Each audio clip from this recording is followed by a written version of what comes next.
Hello, and welcome to Harry Potter and the Methods of Rationality, the podcast.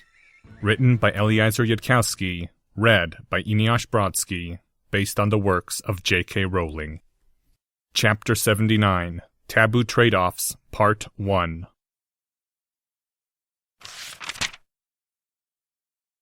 Hermione Granger, you are under arrest for the attempted murder of Draco Malfoy. The words dropped into Harry's consciousness and shattered his thoughts into 100 shards of incredulity, the shock of adrenaline running into so much confusion that... She wouldn't... What? The Aurors weren't paying any attention to him. Komodo spoke again, still in that colorless voice. Mr. Malfoy has regained consciousness in St. Mungo's and named you, Hermione Granger, as his assaulter. He has repeated these accusations under 2 drops of Veritaserum. The blood-cooling charm you cast upon Mr. Malfoy would have killed him if he had not been found and treated, and it must be presumed known to you that this was a fatal curse. I therefore arrest you upon the serious charge of attempted murder, and you will be taken into ministry custody to be interrogated under 3 drops of Veritaserum. Are you mad? The words burst out of Harry's mouth as he shoved himself up from the Ravenclaw table an instant before Auror Bootnaru's hand clamped down hard upon his shoulder. Harry ignored it. That's Hermione Granger you're trying to arrest! The nicest girl in Ravenclaw! She helps Hufflepuffs with their homework! She'd die before she tried to kill anyone! Hermione Granger's face had crumpled. I did it. She whispered in a tiny voice. It was me. Another huge rock fell on Harry's thoughts and crushed their fragile order, bursting fragments of comprehension into dust. Dumbledore's face seemed to have aged decades over the course of seconds. Why, Miss Granger? Why would you do such a thing? I'm sorry. I don't know why. She seemed to collapse in on herself. Her voice was formed of nothing but sobs, and the only words that could be made out were, I thought... killed him. Sorry. And Harry should have said something, should have done something, should have jumped up out of his seat and stunned all 3 Aurors, and then gone on to some incredibly clever next move, but the twice-shattered fragments of his thought process could yield no output. Bootnaru's hand pushed Harry gently but firmly back into his seat, and Harry found himself stuck there like he'd been glued. He tried to grab his wand for a finite, but it wouldn't come out of his pocket. The 3 Aurors and Dumbledore escorted Hermione out of the Great Hall amid a rising storm of outcries, and the doors began to swing shut behind them.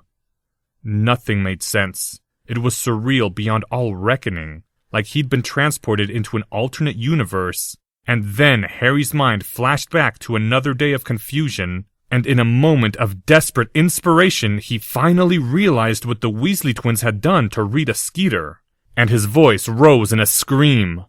Hermione, you didn't do it! You've been false memory charmed! But the doors had already shut.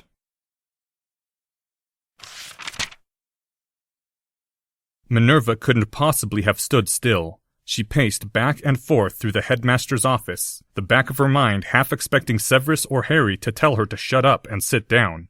But neither the potions master or the boy who lived seemed much concerned with her, both of their gazes focused on Albus Dumbledore where he had emerged from the flue. There were sounds in the background that nobody heard. Severus seemed as passionless as ever, sitting in a small cushioned chair beside the headmaster's desk. The old wizard stood terrible and upright by the still-burning fireplace, robed in black like a starless night, radiating power and dismay. All her own thoughts were of utter confusion and horror. Harry Potter sat on a wooden stool with his fingers gripping the seat, and his eyes were fury and freezing ice. At 6:33 a.m., Quirnus Quirrell had flew to St. Mungo's from his office for immediate pickup of Draco Malfoy. Professor Quirrell had found Mr. Malfoy in the trophy room of Hogwarts, on the verge of death from the continuing effects of the blood-cooling charm slowly lowering his body temperature. Professor Quirrell had immediately dispelled the charm, cast stabilizing spells on Mr. Malfoy, and levitated him to his office to flew him to St. Mungo's for further treatment. After this, Professor Quirrell had informed the headmaster, stating the facts briefly before vanishing through the flue. The Aurors, notified by St. Mungo's, had demanded his presence for questioning. The clear intent of the blood-cooling charm had been to kill Draco Malfoy so slowly that the wards of Hogwarts, set to detect sudden injury, would not trigger. Under interrogation, Professor Quirrell had told the Aurors that he had cast several tracking charms upon Mr. Malfoy's person in January, shortly after Mr. Malfoy's return to Hogwarts from Yuletime break. Professor Quirrell had cast tracking charms because he had learned of a person with a motive to harm Mr. Malfoy. Professor Quirrell had refused to identify this person.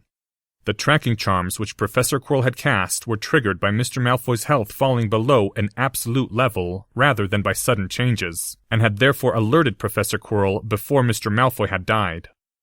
2 drops of Veritaserum, sufficient to prevent Mr. Malfoy from withholding any ameliorating or moderating information in his statements, had shown that Mr. Malfoy had, legally under the laws of noble houses, illegally under the regulations of Hogwarts, challenged Hermione Granger to a duel. Mr. Malfoy had won the duel, but had then, as he left, been attacked from behind by Miss Granger with a stunning hex. After this, Mr. Malfoy knew nothing. 3 drops of Veritaserum, requiring her to volunteer all relevant information, had caused Hermione Granger to confess that she had stunned Draco Malfoy from behind, and then, in a fit of anger, cast the blood-cooling charm on him with the deliberate intention of killing him slowly enough to evade identification from the Hogwarts wards, whose workings she had read about in Hogwarts: A History. She had been horrified at herself upon awakening the next morning, but had not told anyone of what she'd done, believing Draco Malfoy to be already dead. As he certainly would have been after 7 hours, had his body's own magic not been resisting the effects of the blood-cooling charm. Her trial is set for tomorrow at noon. What? The word burst out of Harry Potter. The boy who lived didn't rise from his chair, but Minerva saw his fingers whiten where they gripped the wooden seat beneath him. That's insane! You can't do a police investigation in 1 day! The potions master raised his voice. This is not Muggle Britain, Mr. Potter. Severus's face was as expressionless as ever, but the bite in his voice was sharp. The Aurors have an accusation under Veritaserum and a confession under Veritaserum. So far as they are concerned, the investigation is done. Not quite, said Dumbledore, just as Harry seemed ready to explode. I have insisted to Amelia that this matter be given the utmost scrutiny. Unfortunately, as the ill-fated duel was at midnight... Supposed duel? As the supposed duel was at midnight. Yes, you're quite right, Harry. It is beyond the range of any time-turner. Also supposedly, and rather suspiciously, since the alleged murder suspect doesn't know about time-turners. I hope that an invisible Auror was immediately sent back in time as far as possible to observe... Dumbledore inclined his head. I went myself, Harry, the moment I heard. But by the time I reached the trophy room, Mr. Malfoy was already unconscious, and Miss Granger had gone. No, you reached the trophy room and saw Draco unconscious. That is all you observed, Headmaster. You did not observe Hermione there, or watch her leave. Let us distinguish observation from inference. The boys had turned to look at her. Imperious, Obliviation, False Memory Charm, Legilimency... Professor McGonagall, am I leaving out any mind-affecting spells that could have made Hermione do this, or make her believe she'd done it? The Confundus Charm, she said. And the dark arts had never been her study, but she knew... And certain dark rituals, but none of those could be performed in Hogwarts without alarm. The boy nodded, his eyes still directly addressing her. Which of those spells can be detected? Which would the Aurors try to detect? The Confundus Charm would wear off in a few hours, she said, after a moment to gather her thoughts. Obliviation cannot be detected by any known means, but only a professor could have cast that spell upon a student without alarm from the Hogwarts wards. Legilimency can only be detected by another Legilimens, I think. I requested that Miss Granger be examined by the court Legilimens. The examination showed... Do we trust him? Her, Sophie McJorgensen, whom I remember as an honest student of Ravenclaw, and she is bound by the unbreakable vow to tell the truth of what she sees. Could someone else be polyjuiced as her? What did you observe, Headmaster? A person who looked like Madame McJorgensen told us that a single legilimens had lightly touched Miss Granger's mind some months ago. That is from January, Harry, when I communicated with Miss Granger about the matter of a certain Dementor. That was expected, but what I did not expect was the rest of what Sophie found. The old wizard turned to gaze into the flue fire, letting the orange flames reflect on his face. As you say, Harry, a false memory charm is one possibility. They are, when cast perfectly, indistinguishable from a true memory. That doesn't surprise me. Studies show that human memories are more or less rewritten every time we remember them. Harry? Minerva said softly, and the boy's mouth clamped shut. The old wizard continued. But a false memory charm of such quality requires as much time to create as a true memory. Creating a detailed memory of 10 minutes would be 10 minutes' work. And according to the court legilimens... Albus's face now seemed more tired and lined than before. Miss Granger has been obsessing over Mr. Malfoy since the day that Severus yelled at her. She has been thinking of how Mr. Malfoy might be in league with Professor Snape, how he might be planning to harm her and harm Harry, imagining it for hours every day. It would be impossible to create false memories for so much time. The appearance of insanity. Severus murmured softly, as though he were speaking to himself. Could it be natural? No, it is too disastrous to be pure accident. Too convenient for someone, I have no doubt. A muggle drug, perhaps? But that would not be enough. Miss Granger's madness would have to be guided. Ah! I get it now. The first false memory charm was cast on Hermione after Professor Snape yelled at her, and showed, say, Draco and Professor Snape plotting to kill her. Then last night, that false memory was removed by obliviation, leaving behind the memories of her obsessing about Draco for no apparent reason. At the same time, she and Draco were given false memories of the duel. Minerva blinked in startlement. It would have been 1,000 years before she thought of that possibility. The potions master was frowning thoughtfully, eyes intent. The reaction to a false memory charm is hard to predict in advance, Mr. Potter, without legilimency. The subjects do not always act as expected when they first remember the false memories. It would have been a risky ploy, but I suppose that is one way Professor Quirrell could have done it. Professor Quirrell? What motive does he have to... The defense professor is always a suspect, Mr. Potter. You will notice a trend given time. Albus raised up a hand, a silencing gesture, and their heads all turned to look at him. But in this case, there is another suspect. Voldemort. That deadliest of unspeakable words seemed to echo around the room, canceling all the heat from the orange flames of the fireplace. I do not know. I know all too little of the methods of Voldemort's immortality. He searched out those books before I did, I think. All I could find were ancient tales scattered across too many volumes for him to remove. But to find truth among so many stories is also a wizard's mastery, and this I have endeavored to do. There is a human sacrifice, a murder, of that I am certain, committed in coldest blood, the victim dying in horror. And old tales of wizards possessed, doing mad deeds, claiming the names of dark lords thought defeated. And there is usually a device of that dark lord which they wield. Albus looked at Harry, the ancient eyes searching the younger. I think, Harry, though you would call it only inference, that the act of murder splits the soul, that by ritual of blackest horror, the torn fragment of soul is chained to this world, to a material thing of this world, which must be, or which then becomes, a device of power. Horcrux.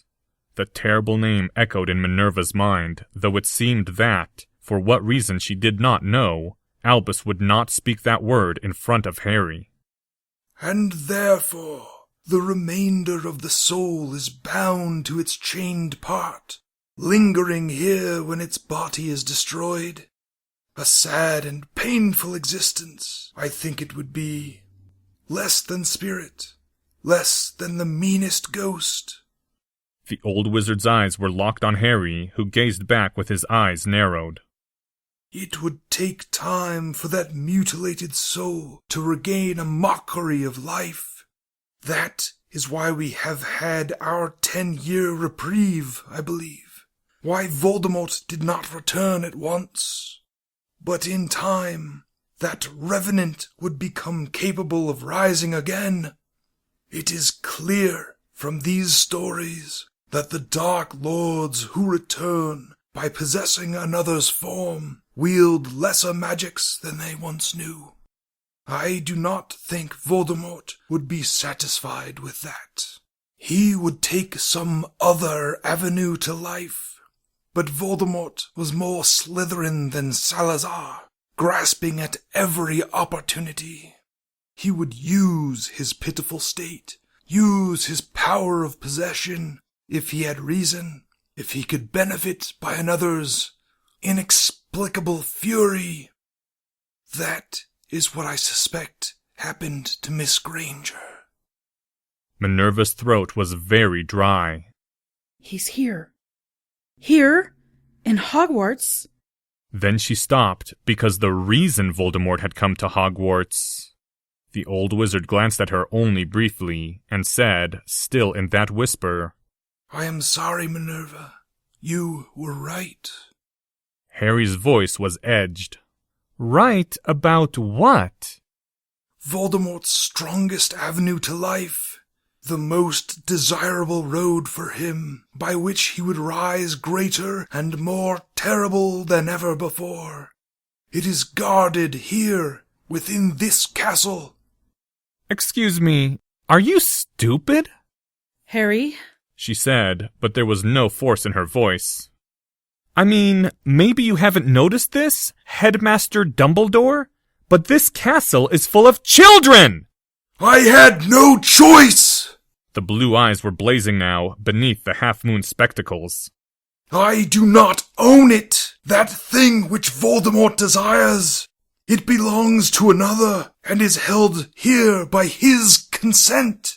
I asked if it could be kept in the Department of Mysteries, but he would not permit that. He said it must be within the walls of Hogwarts, in the place of the Founder's protection.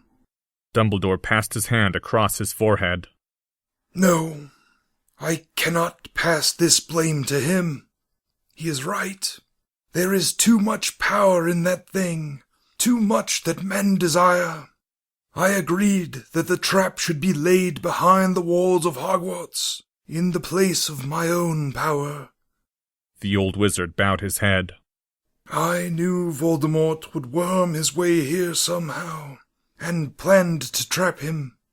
I did not dream that he would tarry in an enemy fortress 1 minute longer than he must. But what would the Dark Lord possibly gain by killing Lucius's only heir? Point of order! The motives of whoever's behind this are not the primary issue. Our top priority at this point is that an innocent Hogwarts student is in trouble! The green eyes locked with the blue as Albus Dumbledore gazed back at the boy who lived. Quite right, Mr. Potter. Minerva said. She hadn't even thought about it. The words just seemed to pop out of her lips. Albus, who is watching over Miss Granger now? Professor Flitwick has gone to her. She needs a lawyer. Anyone who just blurts out, I did it, to the police. Unfortunately, Minerva said, her voice taking on some of Professor McGonagall's sternness without thinking. I doubt a lawyer will be any use to Miss Granger at this point, Mr. Potter. She is to face the judgment of the Wizengamot, and they would be exceedingly unlikely to free her on a technicality.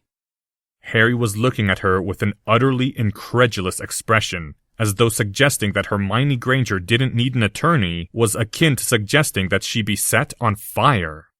She is correct, Mr. Potter. Few court processes in this country involve lawyers. Harry lifted his glasses and rubbed his eyes briefly. Fine. How do we get Hermione off the hook, exactly? I suppose it's too much to hope that with all the lawyers gone, the judges understand the concept of common sense and prior probability well enough to realize that 12-year-old girls basically never commit cold-blooded murders? It is the Wizengamot that she faces, the oldest noble houses and certain other wizards of influence. Severus's face twisted in something approaching his customary sarcasm. As for them showing common sense, you might as well expect them to make you a bacon sandwich, Mr. Potter. Harry nodded, his mouth set. Exactly what sort of penalty is Hermione facing? Snapped wand and expulsion? Are you willingly misunderstanding, Potter? She is facing the Wizengamot. There is no set penalty. There is only the vote. Harry Potter murmured. The rule of law in complex times has proved itself deficient. We much prefer the rule of men. It's vastly more efficient. There's no constraining legal rules at all, then? Light glinted off the old wizard's half-moon glasses. He spoke carefully and not without anger. Legally, Harry, we are dealing with a blood debt from Hermione Granger to the House of Malfoy. The Lord of Malfoy proposes a repayment of that debt, and then the Wizengamot votes on his proposal. That is all. But Lucius was sorted into Slytherin. He's got to realize that Hermione was just a pawn, not the one he should actually be angry at, right? No, Harry. That is how you wish Lucius Malfoy would think. Lucius Malfoy himself will not share your desire that he think that way. Harry gazed at the headmaster, his eyes growing colder, at the same time that Minerva herself had to clamp down harder on her own emotions, stop her pacing, and try to breathe. She'd been trying not to think about it, trying to turn her thoughts away from it, but she knew. She'd known since the instant she'd heard. She could see it in Albus's eyes. Is she facing capital punishment? And chills went all the way down Minerva's spine at the undertones of that voice. No, not the kiss, not Azkaban, not for a first year in Hogwarts. Our country is not so lost, not yet. But Lucius Malfoy certainly will not be satisfied with only snapping her wand. All right. As I see it, we've got two essential lines of attack. Line 1, find the real culprit. Line 2, other leverage over Lucius. Professor Quirrell saved Draco's life. Does that create a blood debt from House Malfoy to him that he could redeem to cancel Hermione's? Minerva blinked in startlement again. No. The old wizard shook his head. It was a clever thought, but no, Harry, I am afraid not. Even in the unlikely event that our defense professor reveals himself to be of a noble house, there is an exception when the Wizengamot suspects that the life debt may have been created deliberately for that very purpose. And the defense professor is hardly above suspicion. Thus, Lucius would argue. Harry nodded once, face set. So a commoner can have a blood debt to a noble house, but not vice versa. Somehow I'm not surprised. But House Potter does count as a noble house, from what I've heard. Headmaster, I know I said I wouldn't, but under the circumstances...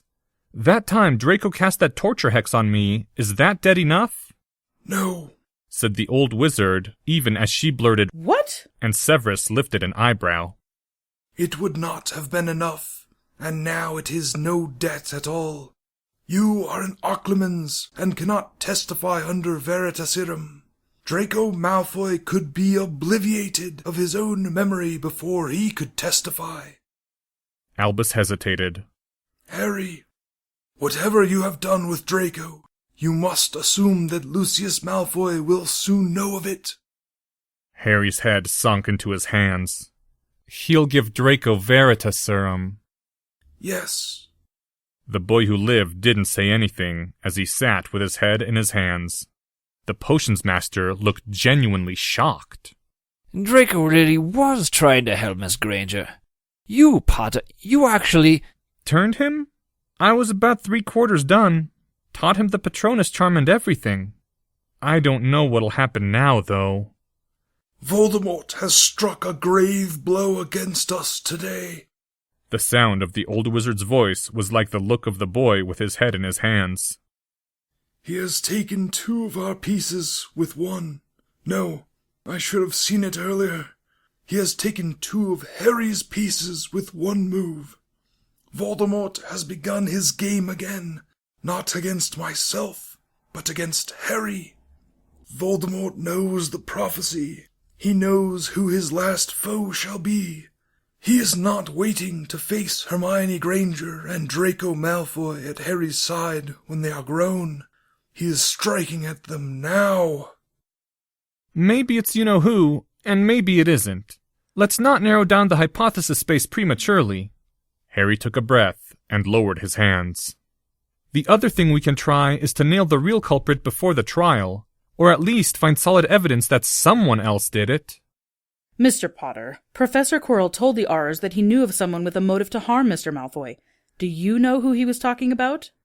Yes, but I think I shall conduct that part of my investigation with the defense professor, just as I would not have Professor Quirrell in the room while we were discussing how to investigate him. He suspects me? Severus said, then gave a short laugh. Why, of course he does. My own plan is to go look at the trophy room where the supposed duel took place and see if I can discover anything anomalous. If you can tell the investigating Aurors to let me through... What investigating Aurors? Harry Potter took a deep breath, slowly let it out, and then spoke again. In mystery books it usually takes longer than 1 day to solve a crime, but 24 hours is... No, 30 hours is 1800 minutes. And I can think of at least one important place to look for clues, though it'll have to be someone who can get into the Ravenclaw girl's dorm. Back when Hermione was fighting bullies, she was finding notes under her pillow each morning telling her where to go. Albus? I did not send them. The old wizard's white eyebrows had lifted in surprise. I knew nothing of this. You think she was being played, Harry? It's a possibility. More so because there's a part of this puzzle that you don't know about yet. Headmaster, you already know that I got my father's invisibility cloak from someone who left a note under my pillow, saying it was an early Christmas present. I think we have to assume that's the same person who left notes for Hermione. Harry, the old wizard said, and hesitated momentarily. Returning your father's cloak to you does not seem to me like the act of a villain. Listen! The part you don't know is that after Bellatrix Black escaped from Azkaban, I found another note under my pillow, signed Santa Claus, saying that they'd heard you were shutting me up inside Hogwarts and that they were giving me an escape route to the Salem Witches Institute in America. That note came with a deck of cards in which the King of Hearts was supposedly a portkey. Mr. Potter! Cried Professor McGonagall. She hadn't even thought before she spoke. This could well be a kidnapping attempt. You should have told... Yes, Professor, I did the sensible thing. As adapted to the circumstances, I did the sensible thing. I told Professor Quirrell. And according to Professor Quirrell, that portkey goes to somewhere in London. It's definitely not strong enough to be an international portkey.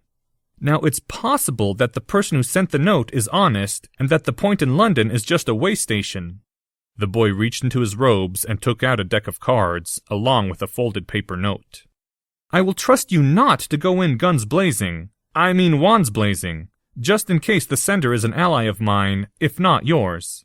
But if this is a trap, I say we spring it now. And whoever it is, take them alive so we can exhibit them before the Wizengamot. I cannot overemphasize that part. Severus rose from his chair, his eyes now intent, and moved toward Harry. I'll need a head of yours for polyjuice, Mr. Potter. Let us not be hasty. We have not yet examined the notes sent to Miss Granger. There may be no resemblance after all. Severus, would you enter her dorm room and see if you can find those?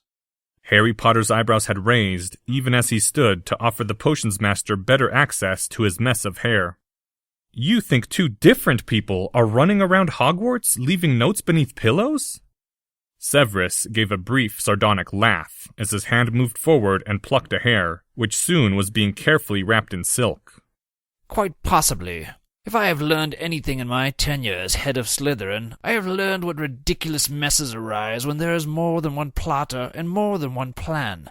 But, Headmaster, I think Mr. Potter is correct that I should follow this portkey and see where it leads. Albus hesitated, and then nodded reluctantly. I will speak to you before you go, then.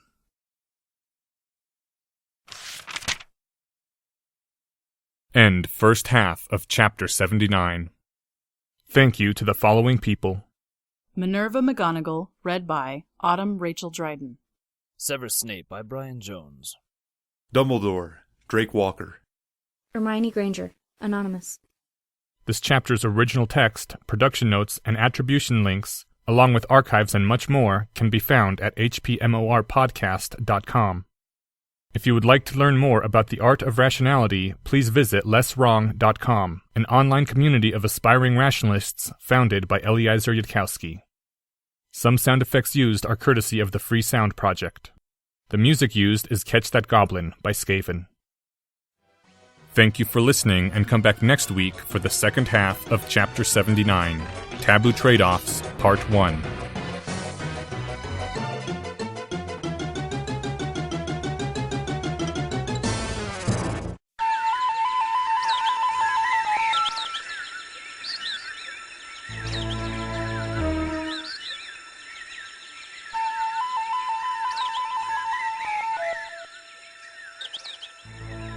Hello, and welcome to Harry Potter and the Methods of Rationality, the podcast.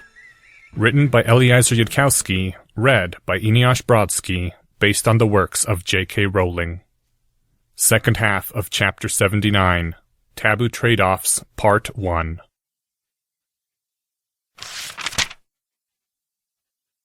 Even as Harry Potter left the room for his own investigations, Severus spun on his heel and strode swiftly toward the jar of flue powder, his cloak rising behind him with his speed.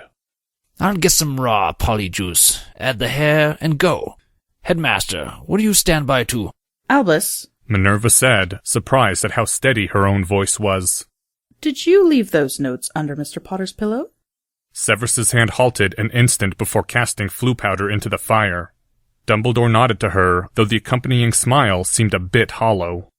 You know me far too well, my dear. And I suppose the portkey goes to a friendly home where Mr. Potter would be kept safe and sound until you arrive to pick him up and return him to Hogwarts? Her voice tight.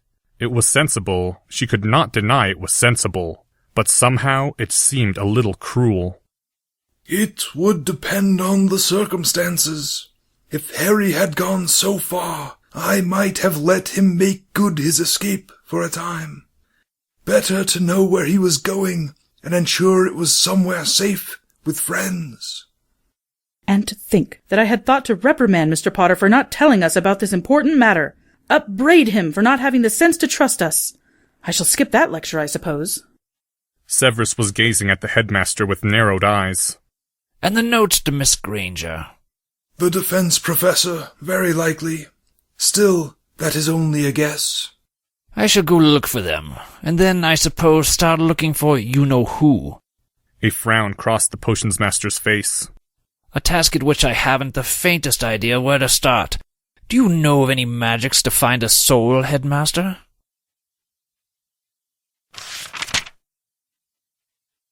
The divination classroom was lit by the dim red light of 100 small fires, where burned 100 kinds of incense, so that if you were to ask in one word what the room looked like, the answer would be smoke. Assuming you bothered to look at anything when your nose was threatening to overload and die. If your gaze could pierce those dank mists, you would see a tiny cluttered room in which 40 stuffed armchairs, most of them unused, were crammed around a small open space in the center of the room, where a circular trapdoor waited on your escape. The Grim! Professor Trelawney said in a quavering voice as she peered into George Weasley's teacup. The grim, it is a sign of death. One whom you know, George, someone you know is going to die. And soon. Yes, it shall be quite soon, I think, unless of course it is later. It would have been a good deal scarier, thought Fred and George, if she hadn't said the same thing to every single other student in their divination class. They were hardly even thinking about it at this point. All their thoughts were on today's disaster. The trapdoor in the floor flew open with a bang that caused Professor Trelawney to shriek and spill George's tea all over his robes. And then an instant later, Dumbledore was whooshing up out of the floor with a bird of fire upon his shoulder. Fred, the old wizard said commandingly. His robes were the black of a moonless night, his eyes hard like blue diamonds. George, with me now! There was a collective gasp, and by the time Fred and George were climbing down the ladder after the headmaster, the entire class was already speculating what role they'd played in the attempted murder of Draco Malfoy. The trapdoor had hardly slammed shut above them before all nearby sounds muted, and the old wizard spun on them and held out his hand and commanded, "Give me the map!" Map? said Fred or George in total shock. They'd never even suspected that Dumbledore suspected. Why, we don't know what you're... Hermione Granger is in trouble. The map is in our dorm. George or Fred said immediately. Just give us a few minutes to get it and we'll... The wizard's arms swept them up as if they were hugging pillows. There was a piercing cry and a flash of fire, and then the three of them were in the third-year Gryffindor boys' dorm. A few moments later, Fred and George were handing over the map to the headmaster, wincing only slightly at the sacrilege of giving their precious piece of the Hogwarts security system to the person who actually owned it. And the old wizard was frowning at the apparent blankness. You've got to say, I solemnly swear that I am up to no good. I decline to lie, said the old wizard. He held the map high and bellowed. Hear me, Hogwarts! Delegator Prodi! An instant later, the headmaster was wearing the sorting hat, which looked scarily right upon his head, as though Dumbledore had always been waiting for a patchwork-pointed hat to complete his existence. Fred and George immediately memorized this phrase, just in case it would work for somebody besides the headmaster, and began trying to think of pranks that would involve the sorting hat. The old wizard wasted not a moment before sweeping the sorting hat off his head and turning it upside down. It was hard to tell with the hat upside down, but it looked a bit cross at the treatment, and then plunged in his hand and drew out a crystal rod. With this instrument he began tracing rune-like patterns on the map, muttering strange incantations that sounded not quite like Latin, and echoed in their ears in an unusually creepy fashion. In the midst of tracing one rune, he looked up at both of them, fixing them with a sharp glare. I will return this to you later, sons of Weasley. Go back to class. Yes, headmaster, they said, and hesitated. About Hermione Granger. Is she really going to be bound to serve Draco Malfoy forever, as is? Go. They went. When he was alone in the room, the old wizard looked down at the map, which had now written upon itself a fine line drawing of the Gryffindor dorms in which they stood. The small handwritten Albus P.W.B. Dumbledore, the only name left therein. The old wizard smoothed the map, bent over it, and whispered, Find Tom Riddle.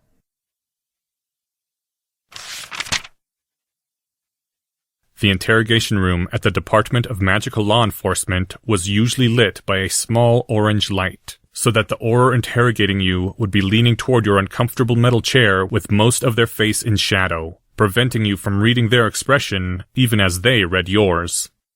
As soon as Mr. Quirrell had entered the room, the small orange light had dimmed and begun flickering like a candle about to be blown out by the wind.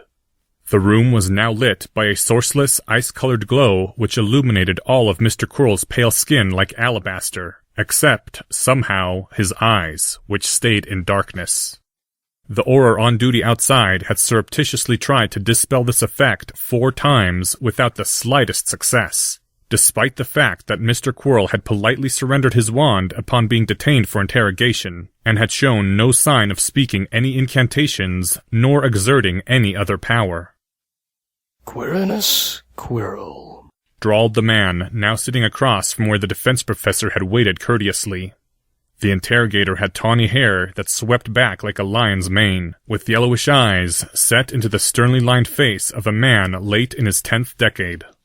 The man was, at this moment, leafing through a large folder of parchments that he had taken from a black and very solid-looking briefcase after he had limped into the room and sat down, seeming not to look at the face of the man he was interrogating. He had not introduced himself. After some further leafing through the parchments, carried out in silence, the Auror spoke again. Born the 26th of September, 1955, to Quandia Quirrell, of an acknowledged tryst with Lyrinus Lumblung. Sorted into Ravenclaw. OWL's quite good. NEWT's in Charms, Transfiguration. An outstanding in Muggle studies, impressive. Ancient runes, and, yes, defense. An outstanding in that as well. Went on to become quite the tourist, visiting all sorts of places. Portkey visas for Transylvania, the Forbidden Empire, the City of Endless Night. My, Texas. The man looked up from the portfolio, eyes narrowed. What were you doing there, Mr. Quirrell? Sightseeing, mostly in the Muggle areas. As you say, I am quite the tourist. The man listened to this with a frown, then looked back down, then up again. I also see that you visited Fuyuki City in 1983. The defense professor lifted an eyebrow in mild puzzlement. What of it? What did you do in Fuyuki City? The question snapped out razor sharp. The defense professor frowned slightly. Nothing of any account. I visited some better-known sites, some less-known sites, and aside from that, kept to myself. Really? The Auror said softly. I find that reply rather interesting. How so? Because there was no visa listed for Fuyuki City. The man slammed the folder shut. You're not Quirinus Quirrell. Who the hell are you?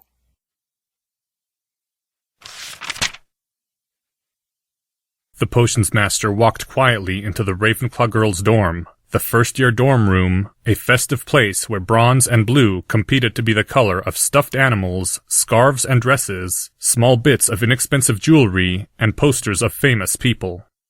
Hermione Granger's bed was easy to identify. It was the one that had been attacked by a book monster. Nobody else seemed to be around at that time of day, and a number of spells verified this.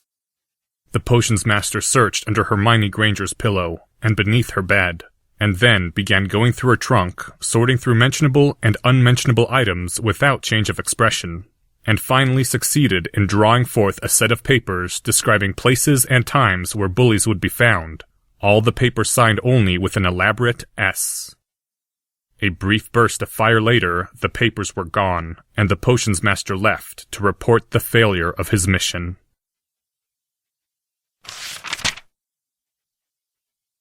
The defense professor was sitting calmly with his hands folded in his lap. If you consult Headmaster Dumbledore, you will find that he is well aware of this matter, and that I agreed to teach his defense class on the explicit condition that no inquiry be made into my... In a lightning motion, the interrogator whipped out his wand and spat. Polyfluous Reverso. At the same time that the defense professor sneezed, which somehow caused the mirror-silvered ray to disrupt in a shower of white sparks. Pardon me. The smile that the Auror gave had absolutely no mirth in it. So where's the real Quirinus Quirrell, eh? Under an Imperius, in the bottom of a trunk somewhere, while you take a hair now and then for your illegal polyjuice? You are making highly questionable assumptions. What makes you think I did not steal his body outright, using incredibly dark magic? This was followed by a certain pause. I suggest that you take this seriously, Mr. Whoever you are. I'm sorry, said the defense professor, leaning back in his chair. but I see little reason to humble myself on this particular occasion. What are you going to do? Kill me? I don't appreciate your humor. How unfortunate for you, Rufus Scrimgore. You have my deepest sympathy. He tilted his head, seeming to study the interrogator, and even within the shadow of the ice light, the eyes glinted.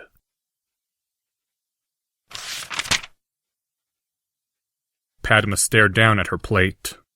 Hermione wouldn't just do that! Yelled Mandy Brocklehurst, who was practically in tears. In fact, she was in tears. Her voice would have been loud enough to silence the Great Hall if it hadn't been for all the other students also screaming at each other. I bet Malfoy tried to do things to her. Our general would never do that. Kevin Entwistle yelled even louder than Mandy. Of course he would, shouted Anthony Goldstein. Malfoy's the son of a Death Eater. Padma stared down at her plate. Draco was the general of her army. Hermione was the founder of Spew. Draco had trusted her to be his second in command. Hermione was her fellow Ravenclaw. Both of them were her friends, maybe the two best friends she had. Padma stared down at her plate. She was glad the Sorting Hat hadn't offered her Hufflepuff. If she'd been sorted into Hufflepuff, it would probably have been much more painful, trying to decide where her divided loyalties lay. She blinked and realized that her vision had gotten blurry again, and raised a trembling hand to wipe once more at her eyes. Morag McDougal snorted so loudly it was audible even amid the pandemonium of lunch, and said in a loud voice, I bet Granger cheated in her battle yesterday. I bet that's why Malfoy challenged her. All of you, shut up! Roared Harry Potter as he hit the table with his fists so hard that plates rattled all the way along it. At any other time, it would have gotten professors reprimanding him. This time, it just got a few nearby students to look. I'd wanted to eat lunch and then get back to investigating, so I wasn't going to talk. But you're all being silly, and when the truth comes out, you're going to regret what you said about innocent people. Draco didn't do anything. Hermione didn't do anything. They were both false memory charmed. How is that not bloody obvious? You think we'll believe that? Kevin Entwistle yelled right back at him. That's what everyone says. I didn't do it. It was all just a false memory charm. You think we're stupid? And Morag nodded right along with him with a condescending look. The look that came over Harry Potter's face then made Padma flinch. I see, Harry Potter said. It wasn't a shout, so Padma had to strain to hear it. Professor Quirrell isn't here to explain to me how stupid people are, but I bet this time I can get it on my own. People do something dumb and get caught and are given Veritaserum. Not romantic master criminals, because they wouldn't get caught. They would have learned occlumency. Sad, pathetic, incompetent criminals get caught and confess under Veritaserum. And they're desperate to stay out of Azkaban, so they say they were false memory charmed, right? So your brain, by sheer Pavlovian association, links the idea of false memory charms to pathetic criminals with unbelievable excuses.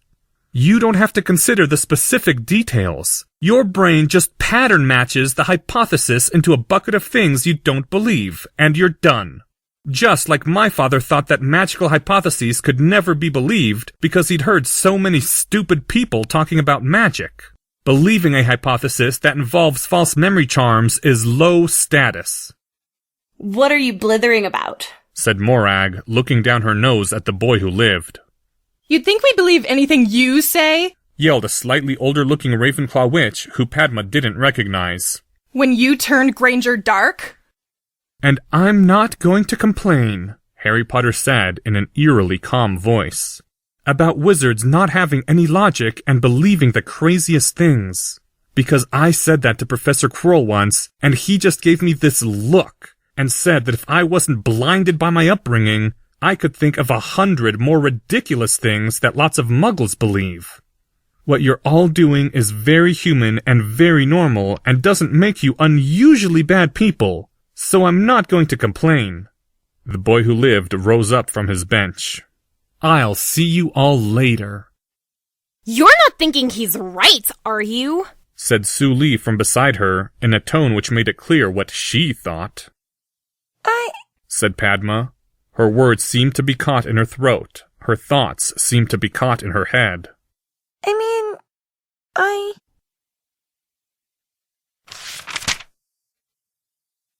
If you think hard enough, you can do the impossible. It had always been an article of faith with Harry.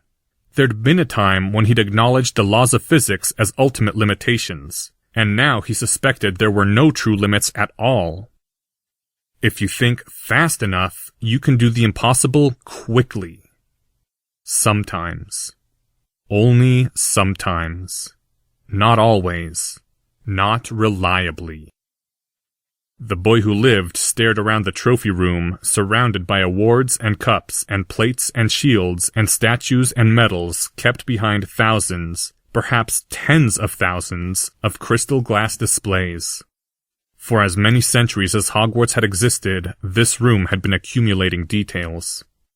A week, a month, maybe even a year wouldn't have sufficed to take the examine option on every item in the room. With Professor Flitwick gone, Harry had asked Professor Vector if there was any way to detect damage to the wards around the crystal cases, verify the residue that a real duel should have left behind. Harry had raced through the Hogwarts library looking for spells to tell the difference between old fingerprints and new fingerprints, or to detect lingering exhalations in a room.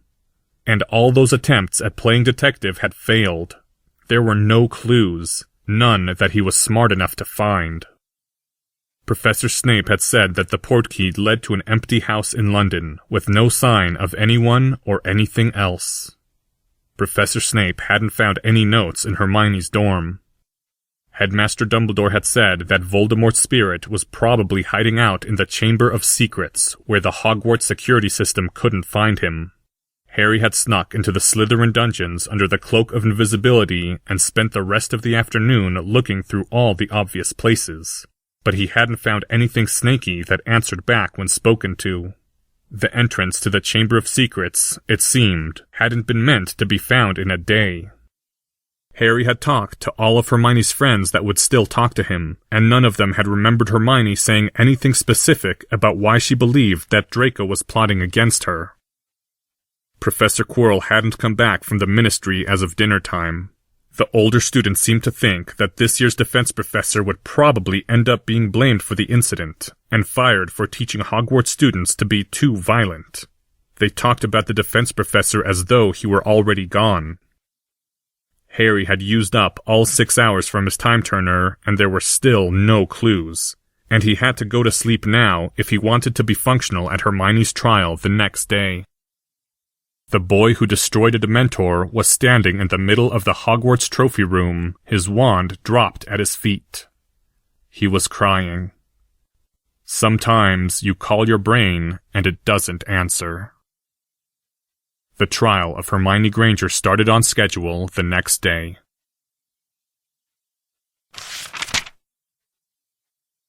End Chapter 79. Thank you to the following people: Rufus Scrimgeour, read by Keane. Padme and Parvati Patil by Amanda Grisello.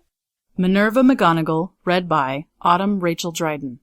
Dumbledore, Drake Walker. Severus Snape by Brian Jones. Fred and George Weasley by Greg Krause.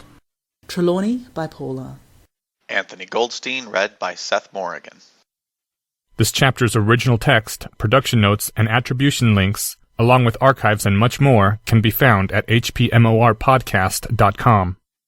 If you would like to learn more about the art of rationality, please visit lesswrong.com, an online community of aspiring rationalists founded by Eliezer Yudkowsky. Some sound effects used are courtesy of the Free Sound Project. The music used is Catch That Goblin by Skaven. Thank you for listening, and come back next week for Chapter 80, Taboo Trade-Offs, Part 2, The Horns Effect.